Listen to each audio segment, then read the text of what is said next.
తమిళనాడులో భారీ అగ్ని ప్రమాదం చోటు చేసుకుంది. కాంచీపురంలో హుండాయ్ కార్ల షోరూం తగలబడిపోతోంది. ఇరుంగట్టు కొట్టాయిలోని హుండాయ్ మోబీస్ ఫ్యాక్టరీలో మంటలు చెలరేగాయి. భారీగా మంటలు ఎగిసిపడుతున్నాయి. పరిసర ప్రాంతాల్లో దట్టమైన పొగ కూడా కమ్ముకుంది. పదుల సంఖ్యలో ఫైర్ ఇంజన్లతో మంటలాడుతున్నారు. అయితే ఫైర్ సిబ్బంది అక్కడికి వచ్చి మంటలను కూడా అదుపు చేసినట్టు తెలుస్తోంది. సో మంటల్లో కార్ల షోరూం పూర్తిగా కాలిపోయింది, దగ్ధమైంది. ఈ ప్రమాదంలో కార్లు సామాగ్రి మొత్తం కూడా భారీ ఆస్తి నష్టాన్ని మిగిల్చారు. ఈ ఘటన పైన తమిళనాడు సీఎం విజయ్ కూడా ఆరా తీశారు. ప్రమాదానికి గల కారణం అడిగి తెలుసుకున్నారు విజయ్. సహాయక చర్యలను వేగవంతం చేయాలని ఆదేశాలు జారీ చేశారు. సో విజువల్తో మనం చూడొచ్చు. హుండాయ్ మొబీస్ అదో కార్ల షోరూం కాంచీపురం దగ్గర ఉన్నటువంటి ఇరుంగట్ట కొట్టాయిలోని ఓ కార్ల షోరూం అది. ఆ కార్ల షోరూంలో భారీగా మంటలు ఎగిసిపడ్డాయి. ఏం జరిగింది తెలియదు కానీ ఒక్కసారిగా మంటలు ఎగిసిపడ్డాయి. కొన్ని వందల సంఖ్యలో కార్లన్నీ కూడా పూర్తిగా దగ్ధమైపోయి భారీ ఆస్తి నష్టం వాటిల్లింది. ఆ ప్రాంతం అంతా దట్టమైన పొగలతో కమ్ముకున్నాయి. సో విజువల్స్ మనం చూడొచ్చు. భారీ అగ్ని ప్రమాదానికి సంబంధించిన విజువల్స్ అవన్నీ కూడా. సో ఈ సంఘటనలో చాలా కొన్ని కోట్ల రూపాయల ఆస్తి నష్టం వాటినట్టు తెలుస్తోంది. సంఘటన గల కారణాలని విజయ్ అడిగి తెలుసుకున్నారు. అక్కడికి 10 ఫైర్ ఇంజన్లు చేరుకొని మంటలు ఆర్పే ప్రయత్నం చేశాయి. అయితే సహాయక చర్య ముమ్మరం చేయాలి. అక్కడ జరిగినటువంటి ఆ పరిస్థితి నుంచి ఆ వాతావరణం మొత్తాన్ని కూడా మార్చాలి అని చెప్పి విజయ్ ఆదేశాలతో ఫైర్ సిబ్బంది సహాయక చర్యలు కొనసాగిస్తున్నాయి. సో దట్టమైన పొగ మా ప్రాంతం అంతా కమ్ముకుంది. కనీసం శ్వాస తీసుకోలేని పరిస్థితి. ఆ ప్రాంతం అంతా గాల్లో కలిసిపోయింది పొగ. సో ప్రజలంతా కూడా శ్వాస తీసుకోవడానికి ఇబ్బంది పడిపోతూ ఉన్నారు. సో కార్ల షోరూం తగలపడిపోతున్న విజువల్ చూస్తున్నాం. సో ఒకసారి ఆ స్పాట్లో సిచ్యువేషన్ ఎలా ఉంది ఆ వీడియో చూద్దాం.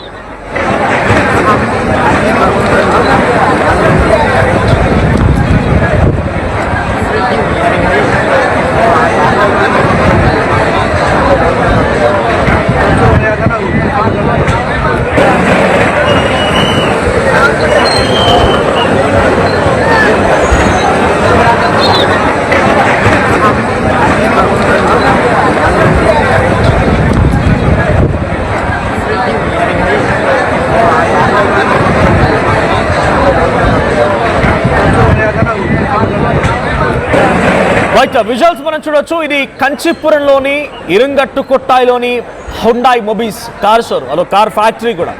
సో అక్కడ భారీగా మంటలు ఎగిసిపడుతున్న విజువల్స్ మనం చూస్తున్నాం. భయంకరమైనటువంటి మంటలు ఎగిసిపడుతున్నాయి. దట్టమైన పొగలు కమ్ముకున్నాయి ఆ ప్రాంతం అంతా. కొన్ని కిలోమీటర్ల మేర దీని ప్రభావం కనిపించింది. శ్వాస తీసుకోవడానికి కూడా సామాన్య జనం ఇబ్బంది పడుతున్నారు. అయితే షార్ట్ సర్క్యూట్తోనే ఈ ప్రమాదం జరిగిందా లేదా ఇంకేదైనా కారణాలు ఉన్నాయి? బేసిక్గా డైరెక్ట్గా ఓపెన్గా మనం మాట్లాడుకుంటే కొన్ని సందర్భాల్లో ఇన్సూరెన్స్ల కోసం కూడా కొన్ని ఫ్యాక్టరీలు ఇటువంటి తప్పుడు చర్యలకు దిగుతాయనేది మనం సినిమాల్లో కానీ కొన్ని సందర్భాల్లో రియాలిటీలో కూడా చూసాం. సో అసలు ఏం జరిగింది అక్కడ కార్ల షోరూంలో? ఈ ఫైర్ యాక్సిడెంట్ గల కారణం ఏంటి? ఏదైనా నిప్పురవ్వ రాచుకుందా? ఏదైనా ఫ్యాక్టరీలో వర్క్ జరుగుతుండగా అది ఇంతటి విధ్వంసానికి కారణమైందా? షార్ట్ సర్క్యూటా? ఇంకేదైనా కారణాలు ఉన్నాయన్న కోణంలో విజయ్ అక్కడ ఫైర్ సిబ్బంది ఆదేశాలు జారీ చేశారు. సమాచారం కూడా ఆరా తీస్తున్నారు ఆయన. సో పదుల సంఖ్యలో ఫైర్ ఇంజన్లు చేరుకునే మంటలు ఆర్పే ప్రయత్నం చేస్తూ ఉన్నాయి. సో మంటల్ని ప్రస్తుతానికి కొంత అదుపులోకి తెచ్చినట్టు తెలుస్తోంది. కొన్ని వందల సంఖ్యలో కార్లన్నీ కూడా పూర్తిగా దగ్ధమైపోయాయి.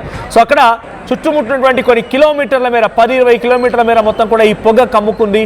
ఈ పొగ కారణంగా ఆ గాల్లో ఈ పొగంతా కలిసిపోవడంతో శ్వాస తీసుకోవడానికి కూడా ప్రజలు ఇబ్బంది పడుతున్నారు. సో కార్ షోరూం ఫైర్ యాక్సిడెంట్కి సంబంధించి కొంత ఆందోళన గురి చేసింది.